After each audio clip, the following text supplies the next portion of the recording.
Hello everyone, it's me again, Joseph, and welcome back sa aking channel. For today's video, ay papakita ko sa inyo ang aking mga na-receive na pasalubong from my sister dahil galing siya sa Cebu.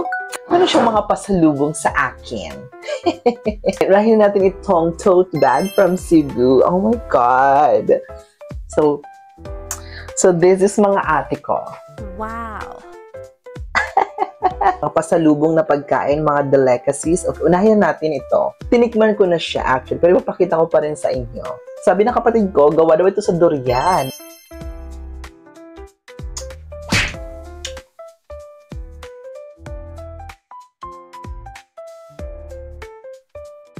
Para siyang gamot, ate ko. Mukha siyang pastillas. Next natin i-try itong OTAP, ubi flavor. OTAP, diba? Kapangalan ko siya. I'm Otef, and this is OTAP. Tamang-tama, hindi pa ako nagme-merienda. Kaya ito ang ating merienda for today's video. Ayan. Ooh, okay. Yung nagtitikman ko kasing OTAP is color brown. Ito naman, ubi flavor. I think that's the color brown is the classic type of flavor ng OTAP. Okay. Iti-taste natin ito, ate ko.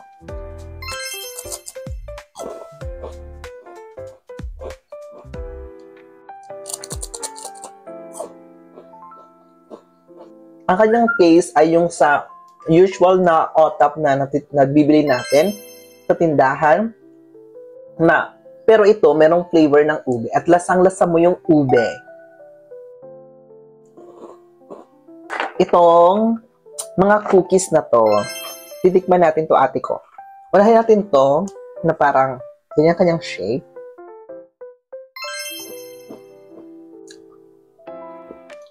Next tayo, ito naman ating titikman.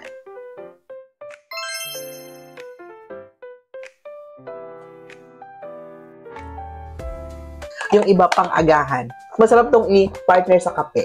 Next naman natin ay itong mga gummies. Ayan. Itong red na gummy na ito. Next, itong green. Ito namang orange. Parang orange.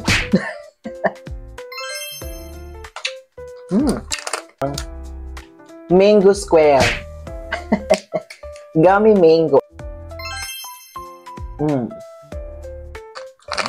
This is really good. And also, meron ding dried mangoes and yung biscoso. And then, itong brownie.